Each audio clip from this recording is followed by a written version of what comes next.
நம்ம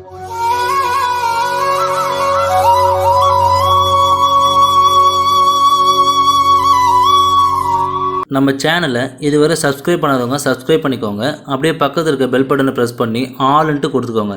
அப்போ தான் நம்ம போடுற ஒவ்வொரு சாயாப்போட வீடியோவும் உங்கள் நோட்டிஃபிகேஷனில் வரும். அதை நீங்கள் பார்த்து உடனே சாயாப்போட அருளை பெறலாம். ஓம் சக்தி. அம்மன் பக்தர்களுக்கு என் அன்பு வணக்கங்கள். இன்றோடு உன்னுடைய கஷ்டங்களுக்கும் துக்கங்களுக்கும் ஒரு விடிவு காலம் பிறக்கப் போகிறது. இதை முழுமையாக கேட்டு பயன்படுத்திக்கொள். ஒரு சமயம் யமதர்மராஜர் ஒரு குருவியை வைத்த கண் வாங்காமல் பார்த்து கொண்டிருந்தாராம்.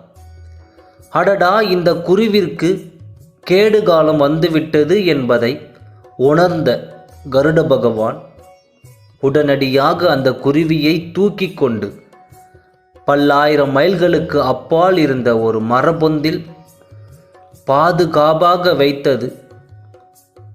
அந்த பொந்தில் வசித்து வந்த ஒரு பாம்பு கண்ணிமைக்கும் நேரத்தில் அந்த குருவியை விழுந்து விட்டது. குருவியை காப்பாற்ற நினைத்து அந்த குருவிக்கே யமனாகி விட்டோமே என்று வருந்தியது. கருட பகவான் இதை கவனித்த யமதர்மராஜன், நான் அந்த குருவியை உற்று நோக்க காரணம், அந்த குருவி சில நொடிகளில் பல்லாயிரம் மைல்களுக்கு அப்பால் வசித்த ஒரு பாம்பின் வாயால் இழக்க நேரிடும் என எழுதப்பட்டிருந்தது. அது எப்படி நிகழப் போகிறது என்பதை யோசித்து கொண்டிருந்தேன். அதற்குள் விதிப்படி அது நடந்துவிட்டது என்று கூறினார். வாழ்க்கையில் என்ன நடக்க வேண்டுமோ அது நிகழ்ந்தே தீரும், நடந்தே தீரும். அதனால் அது குறித்து கவலைப்பட்டு கொண்டிருக்காமல் நாம் வாழும் வாழ்க்கையை வாழ வேண்டும். நிம்மதியாகவும் மகிழ்ச்சியாகவும் சந்தோஷமாகவும் வாழ வேண்டும்.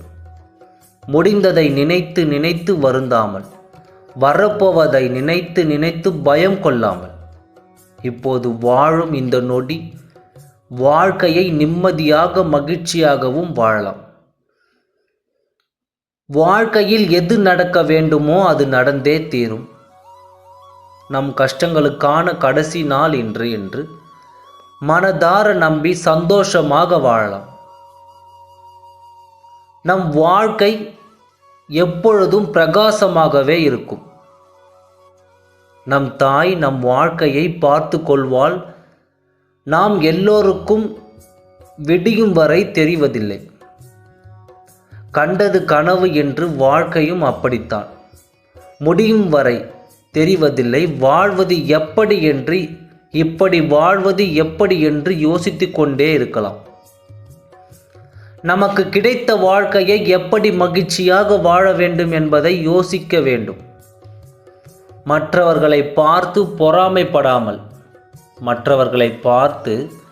பொறாமைப்படாமல் நமக்கு கிடைத்திருக்கும் வாழ்க்கையை சந்தோஷமாகவும் மகிழ்ச்சியாகவும் வாழலாம். நம் கஷ்டங்களுக்கும் துன்பங்களுக்கும் இன்றுதான் கடைசி நாள். நாளிலிருந்து நமக்கு சந்தோஷமே என்று எண்ணத்தோடு வாழலாம். நம் வாழ்க்கை எப்பொழுதுமே மகிழ்ச்சிகரமாக இருக்கும். ஓம் சாய்ராம். நன்றி, வணக்கம்.